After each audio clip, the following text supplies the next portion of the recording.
I was traveling all over the world to understand who are the key players. And we figured very, very fast, we're like, oh my God, yes, we can ship software, but shipping games, digital games, is a totally different topic.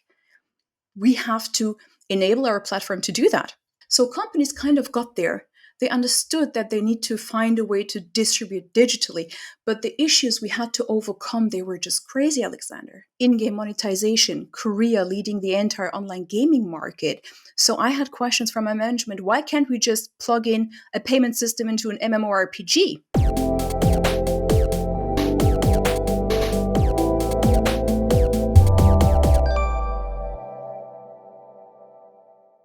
Hi, everyone. It's Alexander Fernandez with another edition of Video Games Real Talk. We have a special episode this week with Bilge Yumurta discussing her experience coming up in the world of digital distribution, what it was like in the early 2000s as the entire concept of digital distribution began to take shape in software technology, then ultimately leading her into the video games industry, as well as the future of enterprise video games and where she sees video games technology taking global brands and enterprise in general. Bilge, how you doing? How are you? Hi, Alexander. It's a pleasure to be here. Thank you. So, Bilge, you know what? We have known each other forever. That's what I always say. It's like it feels like forever. It feels like my entire adult life, which, depending on who you talk to, it's either been 5 years or it's been 40 years, depending on which way you look at it and define being an adult. For those of you out in the audience that don't know Bilge, I'm going to go ahead and turn it over to her. And, Bilge, who are you? What do you do? Like, help us understand you. Of course, Alexander. So my name is Bilge Yumurta. I work right now in a company called Qualtrics. We are focusing on experience management. Experience management is, an area I will explain later, which is a very cool technology. And I've been in video games since 2005, and that's actually when we met. Actually, I met you at my very, very first show in Sweden, in Malmo. Was it Malmo, Alexander? I actually just got the flashback. It was at the food table. I'm visually seeing these, like, have the tables all the way around, and it was, you know what? It was that when the IKEA Future Fantastic look was out, everything was like white and everything was white. I just remember it being very white, like Elysium white. I don't know. I mean, am I wrong here or what? Weird enough, I remember that moment as well because I was quite scared when he just walked towards me and I was like, okay, hopefully he passes and then just stopped talking. I was like, oh my God. And then, yeah, and here we are 16 years later, Alexander. Yeah, I know. I don't know. It's like that's kind of scary when I think about it. It's like, you know what? I randomly started talking to you at a trade show in front of food. Yeah, okay. Yeah, that really does sound like me. Food and conversation. Let's go, So, Bilge, you know what? You were and you have been in video games for a long time, and now you're doing basically experiential marketing. You know what? I do want to talk about, all of the things that got you to where you are today, but let's go through the journey of you because you're an economist by study. So, I mean, I think this is something that I'm always amazed because I remember when we started talking, you're like, "Yeah, I'm an economist." I'm like, "What?" Because Correct. I'm an uneducated person, so I'm like, "Wow, there's actually someone with like real studies in video games." So, how, how did you fall in with the wild crowd? Where did you go so wrong, dear? How did that happen that you fell into the video games industry? What's your story? Let me tell you how that happened actually. So, yeah, I'm an economist, and I had to study and I had to make money. I had to kind of survive, through life. So I decided to go into technology. At that time, in Germany, I grew up in Germany. There were not a lot of people speaking English and German and understand a little bit of technology. So I actually started working in the German startup, started in customer service, trying to survive through my student life. And that company actually got acquired by an American NASDAQ company called Digital River. And from there on, I started actually my career in technology. So I started doing customer service, talking to people and helping them out. And at that time, Alexander, we were delivering software keys. So that was like you have a piece of software, you get a code to unlock it, and people were just not able to put it in there. So that was pretty much my job. And but there was so much more to it. It was about the digital distribution. We were the first companies doing digital distribution, which was like, oh my God, crazy. We can send digital stuff digitally. Yeah, that's huge. Bilge, take us back to this because this is 2004, 2005? 2000 actually. In 2001 I started that. What do you mean there was no digital what are you talking about? I've always been able to buy things online. Remember, there's some people here that were born in 2000. No worries, no worries. So yeah, it was actually the year 2000. I mean, it was 3 years ago I started to use emails professionally in Germany, just to be clear. I was working with a consultancy company and using email was already like, oh my God. And then I went over to this company, Alexander, and they were thinking that digital products can be shipped digitally. And that was like, oh no, this can't be true. We can't, cannibalize our channels, our retailers. We are not going to ship this piece of software digitally. So there was a lot of convincing going on and helping people out. So actually, Microsoft, guess what, was one of the first companies working with Digital River at that time, even earlier. So we were talking to a lot of software companies, especially antivirus. Antivirus was quite big, Alexander. And you might remember companies like Clone CD. So we were helping companies actually to rewire and think that yes, you can send digital products digitally by a code or you send us a piece of software. And we were really helping companies to understand that there is a digital market and it's real. And if you just don't do that, you'll be out of business. So as I said, it was a big discussion with a lot of companies. So we were working with antivirus, which was a very key piece of that industry, and we were helping them to create e-stores, e-commerce storefronts, and help them to create a branding and have a speech to their customer. And that actually evolved quite nicely. So from the customer service I started on, and after the acquisition of Digital River, I went over to the product management. I wanted to learn more. I was an economist. I was good in numbers. I could, bring the dots together. And I love the product management side of business, how to run a platform and make a platform evolve over time because it is software as a service. It's a service we are providing. We are providing the storefront. We are providing backend technology. We're making sure that everything is shipped correctly, payment processing, languages. And we just figured that this is a massive field. You cannot just decide to send a product to Russia. There are so many pieces of localization, so many pieces of payments. It's not that it's digital and you can just ship worldwide. That was not possible. So we had to find ways to get into the market. We had to understand the processes. We had to understand, do you need an entity there? How can you sell digital goods in Brazil without having an entity? How do you make people pay if they don't have a credit card penetration? Because all of these trends were coming from the US, where you have a very mature market level. But the markets they wanted to conquer without retail online were just so specific. So to run a global e-store was the thing in the 2000s. You were a rock star when your products were available all over the world. So my job was actually talking to the companies and ensure that we create the right strategy on the platform for them to reach a broader audience. And it is such a different world at that time. I will tell you one thing, even at that time, everyone said we want to be like Amazon, and you still hear it today because people wanted to have a recommendation. So if you buy this, people who bought this piece, they bought the second piece. Our systems, our platforms were not able to process data. So we had to get Excel files and understand what was bought, what was not bought, and bring that together and push it to the storefront. Imagine the technology was not there. So from that point on, Alexander, around 2005, and I was a person which never found the right spot in her life at that time because I was an economist, I was good in numbers, I was studying, I loved my studies. I was pretty much what you would call a geek or a nerd. And being in this IT tech company, everyone around me was like that. It was so much fun. I loved my job. I loved my colleagues. We were talking about games. We were playing games. We were just this big, massive family. And at one point, the company figured out that software is great, but there is another piece to it, software without a purpose, called video games. So the definition at that time of video games was software without a purpose. Wait, you're literally in the department called software without a purpose. It's like watching Seinfeld, the show without a purpose. It's like, what in the world? Like, sounds like a translation of a German word. Like, is this like software without a purpose? What is that in German? Like, what do they call you guys? Like, No, it was not a German word. It was really officially how they tried to explain video games to older people, to our management in that case.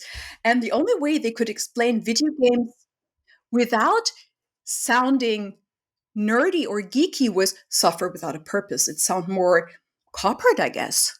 I mean, honestly, that's like, why not just say entertainment? I mean, it's like No, that's not business, Alexander. that's true. You know, you're right, actually. Entertainment was no business at that time. Oh my gosh. Wow, like, I'm kind of like I wow. Yeah, yeah. So you see the reality I was facing there. And so they were looking, they saw. So something happened in that company, which was EA using Digital River for the EA Play Store. So the EA store was run by our company, and EA was super creative, very happy. We had, NFL running there, all the new games. It was so exciting, and our people also loved the video games company, especially EA, because it was so creative compared to software. Software, no one is hyped about the new Norton antivirus. I don't know people who stay awake for the launch date and just download the software and just like, oh my God, this is an exciting experience. No. Software without a purpose called games, but we don't want to name them games because that doesn't sound corporate or enterprisey enough. Anyway, so they were looking into games. They wanted to create the games division. So they looked around whom they can use for that, who can sell this, who can understand video games and technology. And then they looked down. At that time, I was a sales assistant. I was a sales assistant to the vice president of Europe and to our European CEO. And they were just like, oh, Bilge, do you play games? I know you play World of Warcraft, right? And you always talk to the guys. So, hey, we have a job for you. It's a sales manager in Europe. And we need you to bring video game companies. And I was like, Alexander, I was like, oh my God, this is the best part of my life. I was like, seriously? Seriously? And they were just like, yeah, here. So I was promoted to a sales manager with, I think, 25 or 26, overlooking revenues, overlooking the entire engagement, the entire experience with our companies. So I was giving a list of companies, and I was like, you don't need to give me a list. I know these companies, right? So my job was actually talking to every publisher and every studio out there. Hey, do you want to go digital? And I was so amazed because it's my hobby. Now I'm talking to them. Honestly, I think there were moments in my life when, especially when I met Ubisoft management, I was like really so excited. I was like a fanboy or a fangirl meeting her stars, and no one could understand that. No one could understand this fandom in our industry, in the video games industry. And I was able to talk to these people, understand their businesses, understand their game. We have a games knowledge which is 25 years old, which is, great.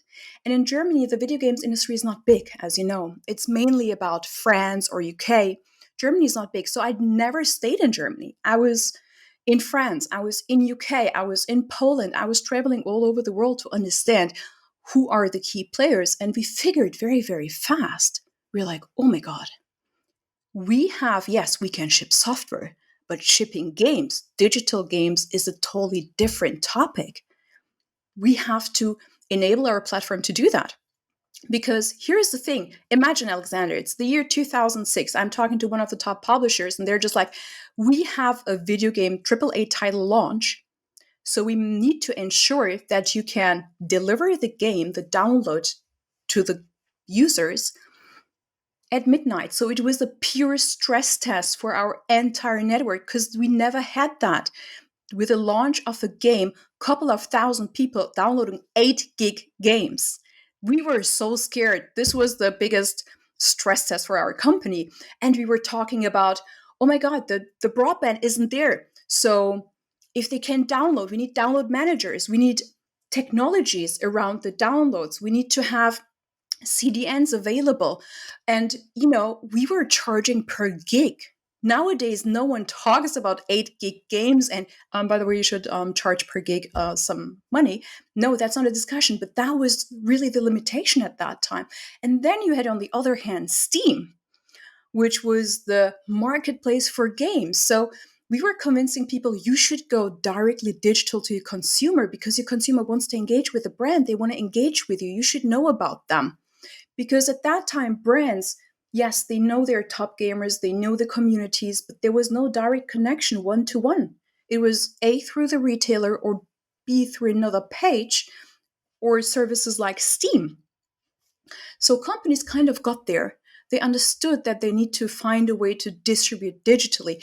But the issues we had to overcome, they were just crazy, Alexander. In-game monetization, Korea leading the entire online gaming market.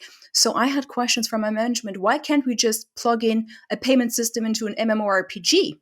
I was like, well, there is something called virtual currency. There's an in-game economy. So As you're talking, you literally just constructed the entire evolution of digital distribution from a nascent, wouldn't it be cool if we could just give someone a key and they could download software, to virtual currency, to basically distribution at midnight worldwide, push a button, go. And this didn't exist. None of it existed. So you're literally building it. I mean, like you said, 8 gigabyte file, we're charging by the gig. And, now it's like, we don't even think about that. It's like, no, you download that while pouring a cup of coffee. But I remember basically waiting like 3 hours for that file to correct. download. So, let me ask you this question, because like you said, you're a nerd, you're a geek. You find yourself as an economist in a world of technology, but your passion for games is always there. And then you get that breakout chance. They're like, hey, we think Bilga likes games. Bilge, go build this empire, and that's exactly when we met in '06. Now that yeah, this is perfect. They're like, go figure out this weird thing called software without a purpose. I literally think we Correct. should rename the games industry to that: software without purpose. That is I'm with actually, it's the greatest thing ever. I'm sure there are parents out there feeling totally like justified. See, even the business people knew this wasn't you. working. Correct. Well, no, they knew it was worth something. You should know how to categorize it. So when you were there, like, take me through this for a second. You're sitting here as an economist witnessing digital economy, like the real digital economy. Like you're saying, everyone's like, "Oh, Amazon, we want to be Amazon." Amazon back, which is funny because like they're 25 years old. So this is basically when they're like 15 years old. They're like, "I want to be these guys." Did you know already, from your vantage point, sitting there at the intersection, that this digital economy, digital distribution, especially games, that this would become what it is? I mean, did it, was that obvious to you, Yes. or So it was very obvious because in Germany, having access to games was not as easy as in the US or in other mature markets. Even Germany is considered a mature market, but with video games, we had also trouble and issue and connectivity and all of that. And there was one German company called Sipsoft. Do you remember them? Sipsoft, they did this. yeah, that Ah, was, oh my, yeah, totally. what is their game? It was played in Brazil like crazy. And they were using actually our platform, and we never understood how they made this revenue of a couple of hundred Ks all the time, or millions in the meantime. And it was a legacy game, Alexander. If you would look at it, you would be just like, this is really played. And then we understood the following: because of the missing hardware in Brazil, they couldn't play all these new games. They didn't have access. They need to have other easier technology games to play them through. And it was an MMO. So we saw how a very small, tiny company in Germany with a very smart approach could generate all that revenue. And then we were looking at companies like EA when they had a launch. Our systems, we were just blown away. We never had that. We never had that product life cycle. And we never had so much people complaining about things like gamers. You know, um, I saw that coming because we were looking at Korea. We were looking at Korea. Like I'm I grew up with the Sega Master System 2. That was my first own console, not the one of my brother, right?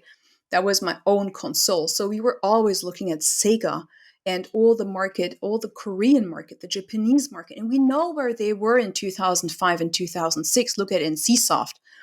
It was, the graphics Yeah, aren't exactly. comparable. They're beautiful. It's MMO, open worlds. And then they had in game monetization, Alexander. And we were like, damn it, how do we get that? How does that work? And we figured actually we cannot serve the in game economy because there's so many layers to it.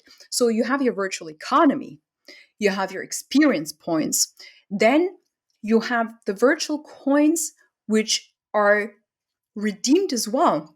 So it is really like an economy balancing. You act like the bank or like the government in the game, because if you give too many coins, they will level up too fast. So you need to keep the game balanced and you need to understand everything. And you also need to find out if there is an issue, if there is a problem not thought through, that you block it. So there were so many pieces and bits to it, Alexander, that the company acquired a wallet system. The wallet system. The wallet means that you plug it into the game and you have accounts. So the player account, his credit card details, payment details are there, his history is there. And then forget about that. Then items came up, skins came up. So the classic e commerce inventory was not possible to feature all of these items restricted to the level you have and to the financial budget. So these were so many variables you had to check throughout the process within a second to allow the purchase. So this was becoming bigger and bigger and bigger. And it was really hard for our company to really understand. I was like, yeah, we are selling skins. They're like, what are skins? I'm just like, well, you have a character in the game and the character is wearing clothes. So you can change the clothes or the weapon or the armor, but you cannot buy everything because it depends on the level and your mana and everything. And they were just like, okay, Bilge, right, we got it. And we were talking about monthly active users, RPUs, RPPUs. These were different metrics. At software, you don't talk about RPPU, Alexander. So we had another level and metric. So people were asking when they were talking to us, Alexander. So the monthly active users, the average revenue per paying user, the average revenue per paying user, the non-paying users in localization. So there was a lot of statistical information going on and on and on to understand. Here's the big difference between software and games. In software, if someone buys it and uses or does not use it, it's not important. With games, if someone buys it, it is important. That's what we call today the adoption rate. In software, in 2021, people are talking about adoption. So if I buy from a company a software, the adoption rate has to be 80, 90, or 100% to ensure the success. And with games, it was the same, because if your adoption was not high enough, so the players signing in and playing the gap was too high, you were not performing. So just bringing 1 million users into the game was not the deal. You had to make them pay. You had to make them come back. You had to engage them, because these were the rates of a successful game. It is not just the revenue. At software, you look at the revenue by end of the month and you say, okay, from your operational data, okay, I invested this in marketing, I invested this here, and then this is what I got, and it's a plus. In video games, these metrics, the decision tree became huge. So, yeah, this is the economical part of video games that our company was not able to foresee to that extent, that there are so many different ways of distributing games and how to pay for games. And then when they could not understand that you can get a game for free and do not pay for it. So you pay per use. That was an extremely new model. Or that you, for example, charge before you send the game out. That's not possible. We had regulations, Alexander. At one point, I could charge a credit card today and ship the game in 4 months. But now this was different. Regulations came. Everything was regulated more and more and more. So the systems had to cater, on the one hand, not only the specifics of the game, and every single game was different. So we had free-to-play models that totally we did not expect to explode in Germany or in Europe that much. But with Facebook introducing or Zynga introducing to Facebook all these casual games for free, and you level up, that was kind of the world we found us in 2 to 3 years. The evolution of digital distribution took off the moment the video games decided, yes, digital works. And there were companies supporting the entire process. A lot of service providers came into the video games industry. If you remember, before the crash in 2008, you had a lot of payment companies, you had a lot of localization service companies, online marketing agencies running onto the video games industry to monetize as well there. My head exploded again because you really think about that. In 7 years, the infrastructure that would effectively be the infrastructure that affects us today was created, installed, and then tweaked, exploded with the financial crisis, but it literally was led by video games. And I love what you said. Gamers were the loudest audience. That hasn't changed. So that's something that's there. And Bilga, there's something that you said that at the very beginning that yes, you're in Germany. It's considered a mature market, but I mean, you speak, but you're trilingual or you're quadlingual. I think you speak like three or four languages. So the fact that you can communicate and you found yourself being in a place where your hard skills and your soft skills came together in technology. I'm curious about this because we one of the things that we do in Video Games Real Talk is that we do talk about the reality of being in this industry, and I just want to touch a bit about on this. That were you one of the only women in games at that time? I mean, let's because I really, I mean, I know the answer, but I want you to basically express it. Like, were there a lot of people like you, or what was that like?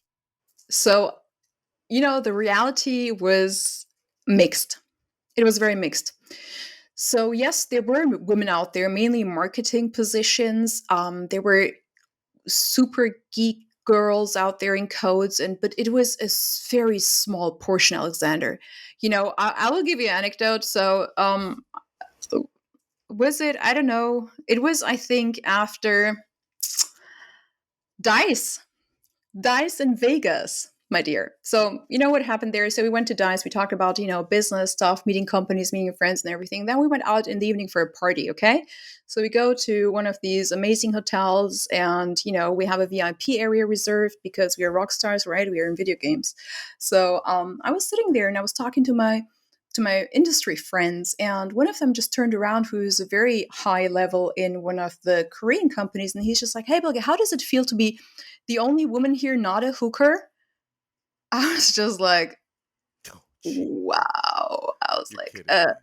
I did not realize. First of all, I was shocked by the other fact that they are hookers. I'm just like, okay, not your friends. So I was like, too young to get it, I guess. I was like, okay. And Oh I my never, god. yeah, and I never saw myself like that. I just saw myself like being part of them.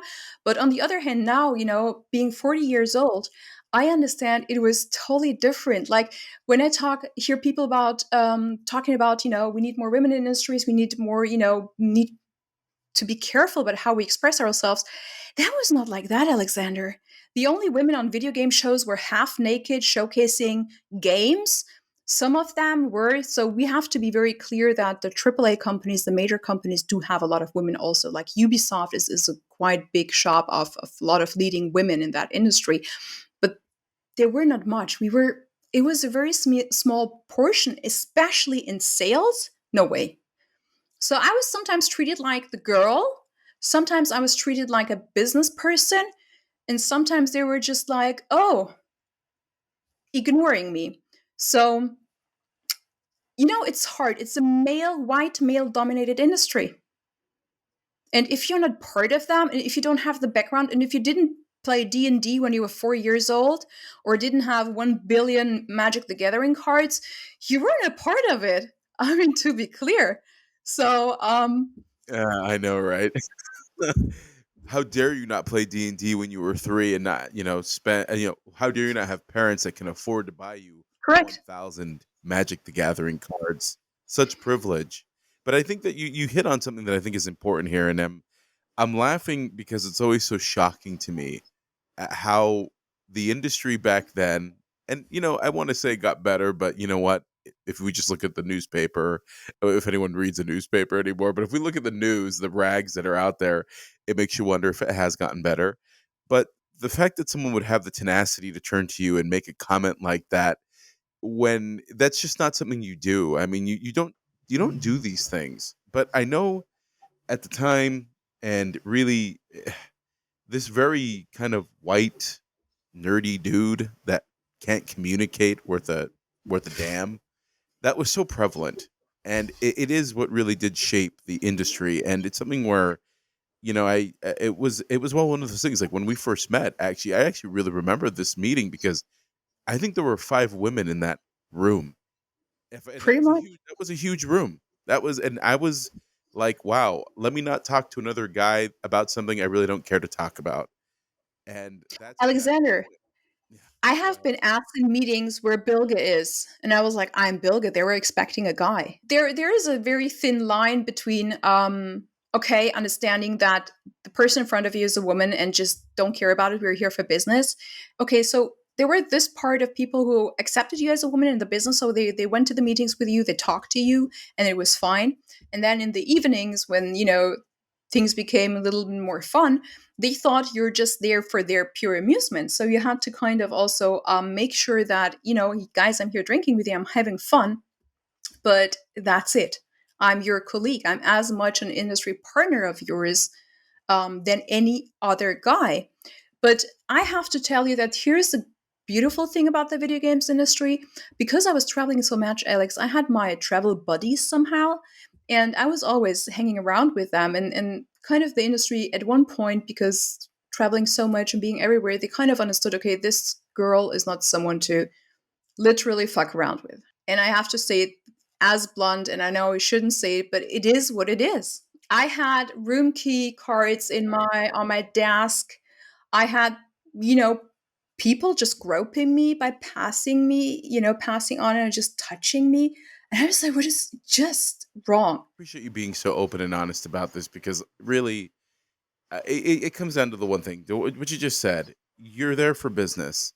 You're not there to be the personal amusement device in the evening because I had a drink. Now, this is something where you were in the industry and you're going through this and you're doing quite well as you're going through your career. And I'm curious here, like as you started to transcend, effectively watching the economy transform, not just the games economy, but really the entire economy going digital. What did you think? What started to take you towards where you are now? Because Yeah. you're doing super well. Were How did they get you out? Is what I'm trying to like. How did you get sucked into the world of technology again? What tempted you back out there? So let me quickly explain you a little bit about my path. So I was headhunted by Hasbro at that time, and they took me out of my company, and they were just like, we want you to run Wizards of the Coast and D&D. And of course I was amazed again, because the chance to work for such an amazing brand is impossible. So I decided to do that. So I was overlooking the entire Eastern European market and distributors and trade market and everything they needed to hit that numbers, to make sure that D&D and Wizards of the Coast in general with Magic the Gathering is present. So that was my baby. And I was very, very happy. And at Hasbro, going from a very good NASDAQ company to a 4 billion company, that was another shift in my life. So I found myself, I woke up at Mondays at 4 a.m. I drove over to Brussels, meet my team, stay overnight, drive Tuesday evening back, go to the office or fly out to Russia. So that was pretty much my life. I got very, very exhausted. But what I learned with Wizards of the Coast, I mean, Wizards of the Coast is one of the most iconic brands we have. They're legendary, they're epic. The storytelling, the universes, the entire structure. And there I actually learned so much about video gaming culture and trade and math. That was a totally different calculation. This was beyond what I've learned in classes, Alexander. Wizards of the Coast is just a pure experience. It's the experience company. When you look at Neverwinter has been copied so many times and by other companies, by other studios, because the universe is such a beautiful, creative universe. So I went into a deep dive into that area. So I was talking in Russia, I was talking in Czech Republic, I was talking in Poland, I was setting up the distribution system, the marketing system, and then we saw something that a lot of Magic the Gathering players actually they became older. They're around 50, 55 now. They don't play anymore. They don't go to the stores. They don't want to buy the cards. So Magic the Gathering Online was there. So you actually had your physical cards digitally. And it was a massive revenue driver because all these former players who are now financially solid, quite smart, they were just spending a lot of money into this type of games, the digital games, where they were just collecting the cards. They could play a little bit as well, and they could, do so much more, but the experience was there. So even the most offline game you can think of got digital. I was quite exhausted. At one point I was very, very exhausted, and I decided, this is great working with tabletop games, working, with Wizards of the Coast, being part of this massive machinery of Hasbro, being one of the biggest toy companies, biggest entertainment companies. And I was looking at it and I was like, this can't be all. This can't be all. Going from one tech company to a bigger toy company, I wanted to learn more, Alexander. In my personality, as you know, having technology, economics, and games, it was not easy for me. So I knew I had to leave Germany. So I went over to a startup in France, which was Scale Fast. And they had a fantastic e-commerce system, and they were catering companies like Square Enix and some other great brands. Because, for example, figurines, you cannot sell figurines like that. Figurines are hyper items. People wait, people pay more, they pay a premium to get it. So we had to find a way that we can distribute figurines, for example, only 100 of them in real time, count down by accepting payments, by sending out confirmations, and taking another bunch of people in without the interruption of the technology. So that was something really, really new. So I went to Paris, and Paris is it has a very vibrant startup community. And by the way, Scalefast is doing extremely great in the US right now. So I was figuring that I have to leave my country, my home country, Germany. So I went over to Paris. I went over to Turkey. I went to so many places to understand and take my knowledge. And really, I started a publishing company in Turkey. We were with Mario Bauman, who left wargaming at that time, and we both were just like, let's go to Turkey, let's go to these emerging markets. Emerging markets are the sexy markets. Take our knowledge, go to the emerging markets, and serve them. So we published an shooter game. We talked to our communities. Hey, how should the map look like in future? How do you want to have the designed map? So doing all of that, and I decided, not that I decided, actually, I was approached to consult people, to consult companies. So my first consultancy gig was for a former Atari executive who was working for a South Korean company. And he asked me if I could consult him, help him out, if the set of games they are serving could work in a specific market. So you know what? I looked at it and I was just like, this is what I want to do. I want to consult companies. I want to help companies to understand games and technology. So that was actually my very first gig, and that was again in Paris. And I went there, I listened to everything, I listened to their data. Alexander, data sheets you haven't seen in your life. There is the stock market overview, nothing. MAUs, DAOs, RPUs, RPPUs, engagement rates, marketing costs, and everything was just so massive. And I was capable to transfer that everything into an emerging market or another major market. And my recommendation was, don't go into that market. Because here is the thing, and this is what happened to Hasbro when they expanded to Eastern Europe. I don't know if you recognize, Hasbro has a lot of IPs that launch with movies. So if there is a Batman movie and the Batman toys are coming out, there's a huge hype. So everyone fights a toy. Everyone from the different companies, the Disneys and Hasbro's, they fight, for the right standees at the right place. But if a country doesn't have, or if a person doesn't have an experience with this brand, they don't care about the launch of the game or the launch of the movie. So their entire strategy of movie coming out, advertising did not work.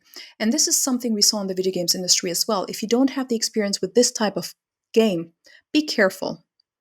And this is how the consultancy bits and pieces started. And I just stayed in my consultancy business for a couple of years, for 10 years actually, helping out brands, mentoring people through video games, understanding them, how could they can invest into that, what are the learnings you have to take out of it. So I did not even consult only video game companies. I also consulted people outside of the industry who wanted to get in, or companies who wanted to make their product work in that industry. At one point in my life, I decided I wanted to leave this consultancy area because the video games industry is quite big. Now, the size of the industry, the services we have in industry, look at just its payments, localization, marketing, production, outsourcing, co-production. It's huge. And actually, the industry got more intransparent than transparent. So what I did is actually I left the games industry and I joined Qualtrics. And Qualtrics is a technology company. I would say one of the most successful and most hyper growth companies we have right now out there. And the idea about experience management is actually to gather all the information through different channels, actively and passively, transform it into a insight. And the video games industry always had this in the focus. You cannot launch a game without a community.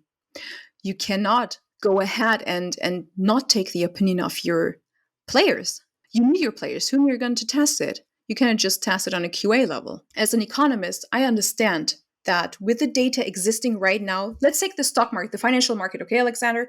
If we were able mathematically to understand the stock movement, we would all be rich and sitting somewhere. It seems that the market has some disinformation. That's why we're investing, losing, and winning, and the average is okay for us. Experience data is actually collecting the information which we never had, the whys and the reasons. And by that, you actually know what the market is going to want from you in the future. Video games has always been a sentiment meter. You can your community will tell you if you suck. The games industry will tell you if you suck. I mean, we clearly have no problem making inappropriate comments, but we also do that on everything we do. So, from that standpoint, let me ask you: when you're standing there at Qualtrics, which shout out to Orem, Utah, where I'm from, because that's where they're from. So, yeah, that's a side thing. The idea that you have a company that's effectively gathering sentiment. It's gathering the way people feel and then making actionable items against sentiment to help you understand how to run your business better, how to run your product or service better. Video games have been kind of doing it, but not all the way, because let's be honest here. We measure what we care about. And honestly, a lot of times in games, feeling was never really something we understood. We just knew, are you happy? Are you sad? Do you spend money? Now, do you see a lot of the things we do as games coming into that, or do you see a lot of things that you guys are doing going into games, or is it a mix? I will tell you something, and it's so important to have people from different backgrounds and to understand and change the framework you're in. If you're just in one industry, you think in the system, you have to deprogram yourself to understand the boundaries, and this is not possible. So if you work for 20 years in one company, um, in technology, let's say only in technology, you have a very limited view. I will tell you something. I'm talking to a lot of big, massive brands in Germany. And there is one big thing called communities out there. Brands discovered for themselves that they have to create communities. It's not just sending marketing material out there, putting pictures here and there. They need to create communities around their top spenders. So let me give you an example. If you love a brand like Louis Vuitton, and if you are in their database and you buy a certain threshold of items from them and you are one of their top spenders, you're invited to great experiences with this brand, correct? So Louis Vuitton will invite you for 2, 3 days here and I know. there and give you. Have you been there? Everyone loves Louis. No, I haven't, but let's be clear. Louis, I mean, why not? Little Why LV not will never hurt exactly? anybody.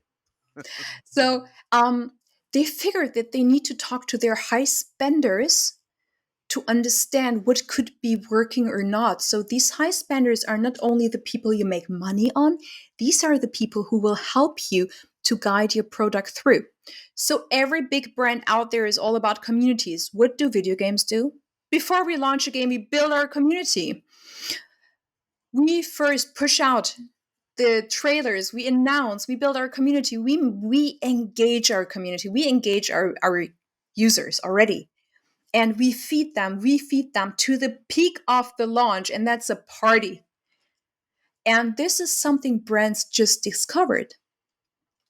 So, you know, when we say it's not your consumer, he has to be your fanatic, that's video games. That's because it's experience, it's emotion, it's there, right?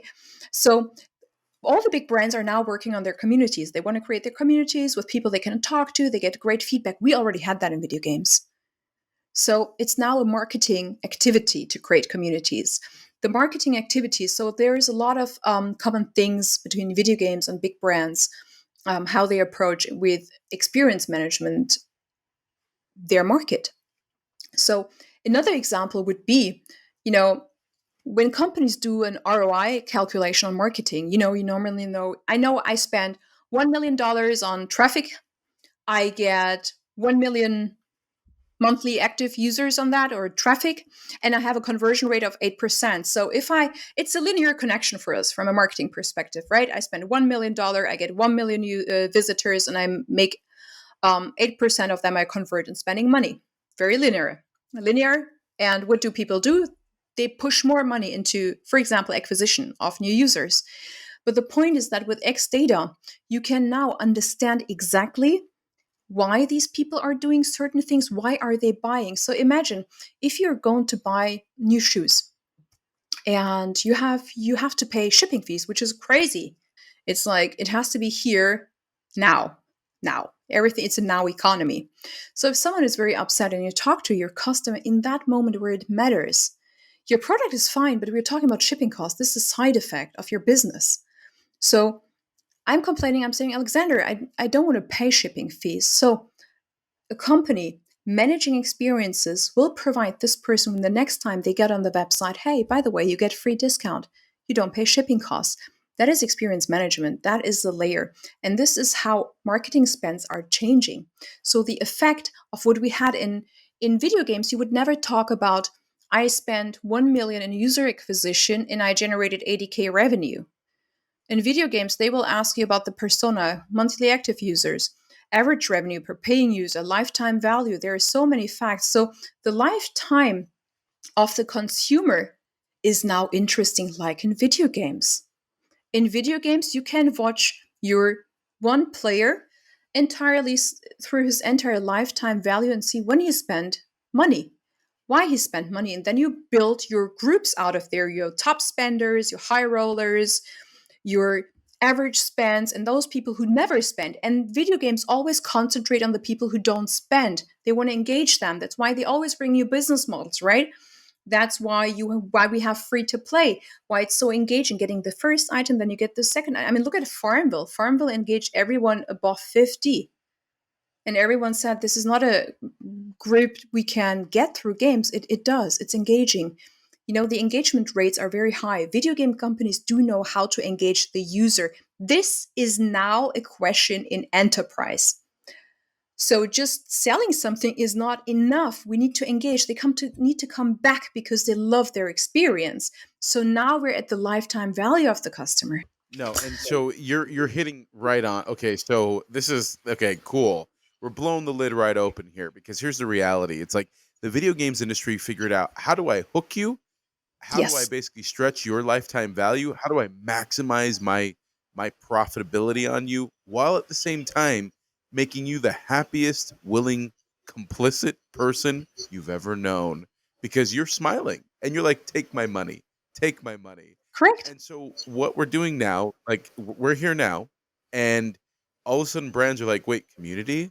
Wait, what do you mean? You mean if I identify a happy customer who is willing to sing my praise and willing to continually spend with me by me giving them some exclusivity on, let's call it this invite thing that we're talking about from LV, that they're just going to keep coming back and it's going to lower my costs and boost my profits.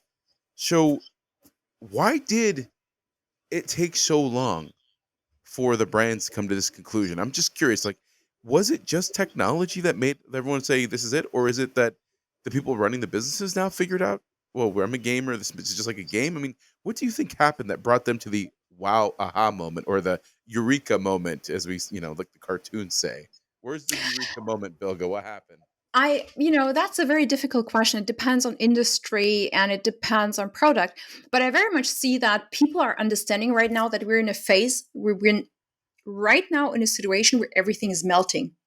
Every B2B experience becomes a B2C experience. That's the prayer we always sing. It's the same experience. Even if I order something from my company, I want to have still a very personal experience, a very good experience.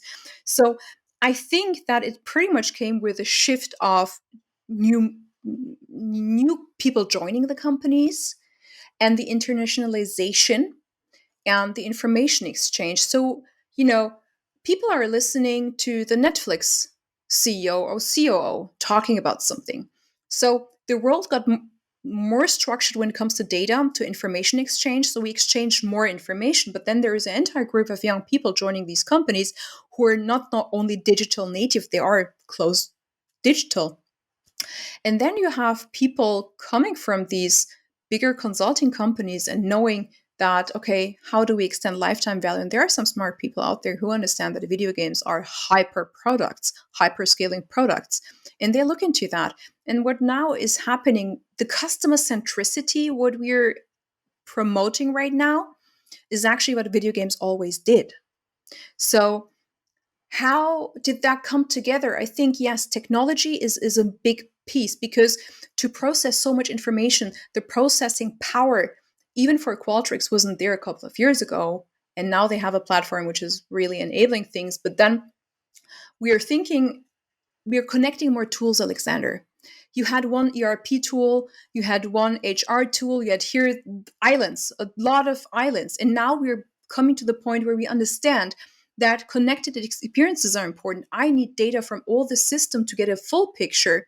And this data has to be analyzed, but it cannot be analyzed by you and me, Alexander. It has to be analyzed by a system, by machine learning. It has to be analyzed through a through driver analysis to understand, what do I need to do to achieve the following system. So we are modeling. The framework was small. It was captured in one area. And by connecting technology, connecting systems, talking to each other, now you have an Salesforce it's a CRM, right? It's an open technology. You can develop widgets, you can do things. People are talking, people are connecting. It's more about connecting the dots, and I think this is what happened. Do you think that the world woke up and realized, like, especially the brands, did they realize, like, if we gamify the hell out of this will help us? Like, because that's what, like, as you were just talking, I'm basically taking Bilge in 2000, seeing and helping lay down the digital infrastructure around the world to basically create digital commerce, to then Bilge now, knowing what she did then, now looking around and seeing that the brands are like, can we please engage our customer? And that they're like, wait a second, these video games people, they might know something here, and what they know we need. And based on where you're at now, where you sit in your position, how much gaming stuff is coming up now? Because it sounds like, and I mean, even from our own experience, there's a lot. So I'm just curious, what are you Yeah. seeing on your end with all the brands and all the companies? What is happening on that end? My perspective, what I'm seeing, but that is not related to my job. That is just observing the industry and reading about the companies opening up about experiences, but not about experience management. I'm not talking about experience management here. I'm talking about the actual understanding, because before I explain that, let me roll back one level. Companies only had one way in the 80s and 90s to market, right? It was being on Vogue or on whatever medium and on TV. That was taken from them. The internet came and they were just, okay, let's put digital ads up. Then social media came, influencers came, creators came, and the entire audience is everywhere in the world. And I think the brands recognized the classic way of marketing doesn't work. The classic way of engagement with the customer doesn't work. We were just consuming whatever the brands gave us, and now it changed.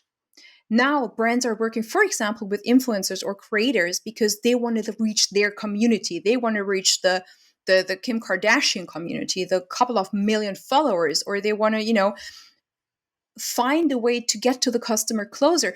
And now they recognize actually that they lost the game, in my opinion, because we are expecting great experiences. This is why we follow an influencer Instagram, because there are so many from a market insight perspective. If I look at Kim Kardashian or whomever you want to take as an influencer, Gigi Hadid, there are a couple of points I like about them. So I follow them, right? And I want to become like them. So if they show a great, fabulous bag, I think having such a bag makes me closer to my persona I want to become or be.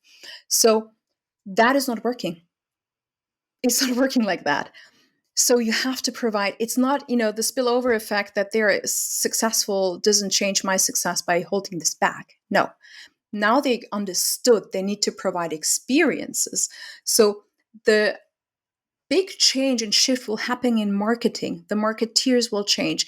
And everyone who's not very retarded saw a game trailer and was blown away or saw the latest movies was blown away, like the environments, the emotions delivered, and how much people are fanatic and brand ambassadors.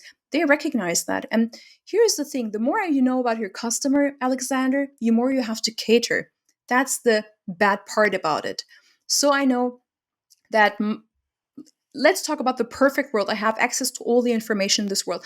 I would need to market every single person differently. But here's the thing with a person who is who knows you, not a brand, but your friend. So if you recommend me a cool journaling app, I will not look at the price. I will not look at the reviews. I will buy it, right? I will buy it. So what I'm saying here is that the value of someone being an ambassador and vouching for something by using it and being real about it, because I know Alexander journals a lot, he likes that. So you're, for me, a credible person. This is not what we have for creators and influencers. So the brands will need to use video game technology to provide experiences, because the marketing strategy right now using an influencer to create an experience through their reputation doesn't work, because guess what? They have a real life and they're not perfect. So the reputation lacks all the time. So I see here the ability to market everyone separately through virtual worlds. I mean, we have seen in Instagram, we have CGI influencers with millions of followers. They don't exist, Alexander. They're just putting pictures up, and people are following them. And there is even a research saying that millennials and Gen Zs find them authentic. They are authentic because they're not vouching for, losing weight in the morning, and they just, go out and party and eat and do whatever in the evening. So the authenticity is given with CGI. Okay, so let me ask you this question because we're 40, so it's like millennials, zennials. Let's for some of us desperately trying to grip to Gen Z, we're not. But let me just ask a question here. It's Was it ever about a person as much it is about the idea? Because when I'm hearing you talk, it's like the reason you can sell me with a digital character isn't that I think I'm a digital character. I really don't care about the digital character, but the digital character represents an idea, a position, a place, a aspirational, inspirational. Do you see that because of the way marketing has changed and the fact that, to your point, your creator, your influencer, they're going to get old too, and you know what? They're going to go away. That you need something that you can control as a brand. Is this what you think maybe the brands are latching onto? They're like, you know what? We don't need to have human beings when we can have the ideas that can be populated by things that we can then ultimately convey and control. Do you think that's one of the reasons why they're being attracted to it? I think you're right, and there are 3 points to it. First of all, when I look at product development, in product development, there is a lot of video game technology used, because we understand right now that the future ahead of us, the next 10 years, will not be like the last 10 years. So we know that we will not be able to go to a car dealer and take a look at their car and have the experience. So we need fabulous technology to deliver that message to us and to deliver that feeling. You know, I can smell the new car, but I know how the leather feels, and if I can deliver that experience. So this is why a lot of engineering companies, especially in the automotive sector, are using Unreal Engine to showcase their car in the best way possible. It looks beyond real. It looks like a dream. You want to jump into that and you live your childhood fantasies the moment you see that model car. I was totally blown away when I saw that. I'm just like, you did it on Unreal, right? And they're just like, yeah, we did it on Unreal Engine, because there is nothing comparable out there. And so from a product development and product showcasing perspective, yes, Alexander, video games industry is the non-plus of creativity, and accordingly their technology. There is nothing you can't do on Unreal. Very true. So then, where do you then see this going? Because I'm out there, we have brands listening, we have enterprise companies listening. They want tips. What would you advise them? What would you tell them? What do they need to do? How should they think about this situation that they're finding themselves in? I think that every brand will become a separate world perceived differently by the consumers. And the only way to showcase everywhere is to over exceed the expectation. That is what games is all about. Video games marketing, video games approach over exceed the expectation. That is how video games operate. So I would, you know what, I would recommend anyone to go into a video games company, look at how they work, how is production set up. We're talking about agile. Agile is not a system of working, even though you have the agile coach who is a happiness manager. Agile was there because of, video game companies applied agile 30 years ago because there was no other way to cope with the progress of game development, which is peaking. There are different resources you need. It's such a difficult planning on talent that you have to be agile as a video game company. Every video game company is agile. So first of all, go look how they work, look how they communicate. So that is something I would recommend. Take a look at a game company, talk to one of the leading game companies, talk to someone like you and see how that works. On the second level, take a look at the latest games. Take a look at Cyberpunk. What is Cyberpunk? Is it a movie? Is it a movie trailer? Is it a game? What is it? It is real. It is there. You can play the game 5 times with 5 different angles, with 5 different experiences. If they understand what they see there, I think every brand will go to video game companies. They will use video game technology because why not? I can deliver the best experience from a visual perspective, the worlds I can build. Why do I need to show always when I'm looking at car commercials? Nothing is more boring than that, even though the product is the most exciting product. I don't want to see how they browse through South France and, in the Cambrian, like, ha ha ha, life is so good. You know what? Become that fast company you wanted to become. Look in video game technology, look in how you market. And actually, you don't need to invent everything. Video game technology allows you to create prototypes of your product. Talk to your audience.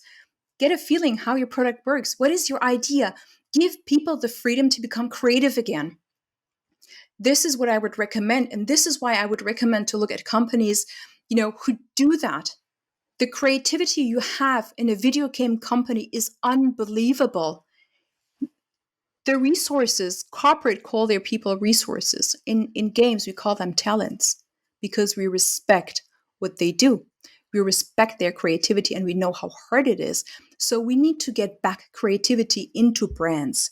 And creativity was very expensive because you had to produce, you had to test, you had to price point. It was such a long process. But when you use video game technology, you don't need to develop this shirt. There is no need to it. It's CGI, Alexander. I can have a fabulous shirt out there, a new line, a very creative line. Your visual will not be different from the realistic one.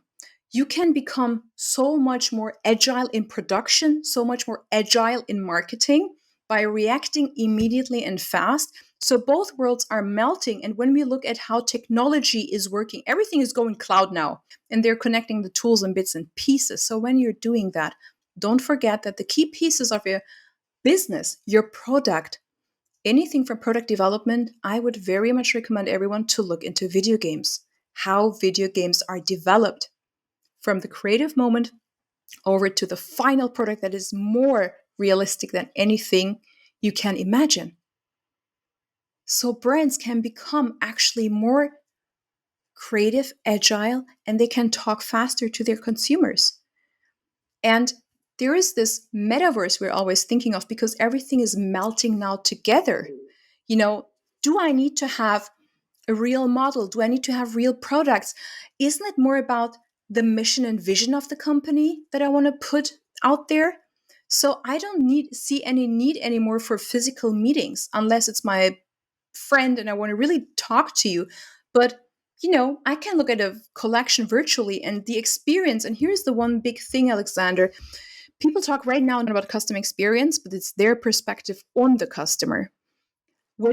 Companies will be done with the customer experience, which is their view on the customer from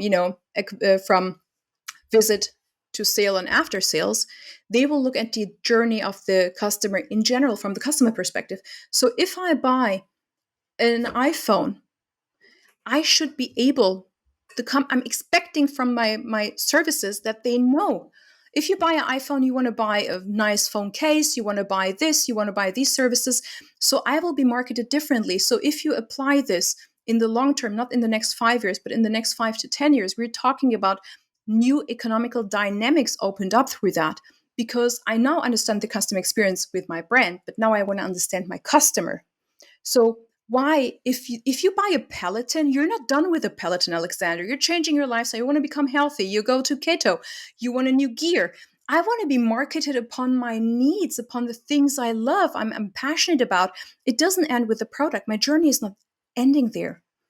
And in the next 5 to 10 years, people will understand this, and brands will see the opportunities to cooperate. So the arbitrage we have in the markets right now, hyper winners because they just landed a good product and a high price point, that will not be existing anymore, because the more we talk to the brands, the more the brands talk to their customer and understanding more. But here's the thing, there will be technologies out there connecting every dot you had with the different brands, and they will create a persona around you. So you will not be only Alexander, CEO of Streamline, having 2 kids and a wife and living in Vegas. They will know every bit and piece of you. You will be marketed in a different way. And don't you even think that this will happen through the media you are looking at right now? No. There will be new platforms and technologies carrying you into the world of the person you want to become and market you on all the items you need to achieve that. And for that, you need virtual worlds, you need avatars, and you need messaging. So if you ask me, that will be happen latest in 10 years. We have the brands already doing it right now. I mean, this is just so fascinating because it's like meta of a meta of a meta. You literally described Inception to me. Yeah. Inception through technology, through gaming, through creativity, through commerce. Now, Bilga, you sit at the intersection of all these things. I mean, you're one of the few people I know that has been saying this out loud for a long time.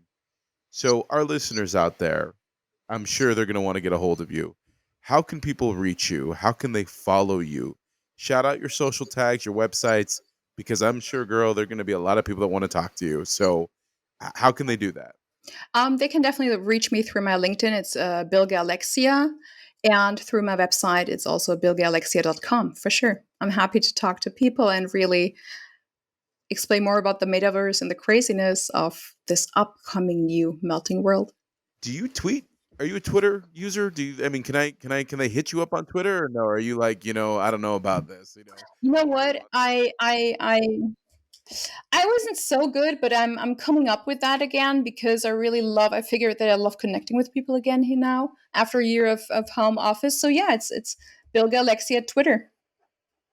I love it. I love it. Bilga, honestly, we're going to have you back on the show because we just literally scraped the iceberg. And I know when you and I speak, we speak for like 3 hours at a time. So I think there's like 3 shows we're going to have on this because I mean, it's just fascinating.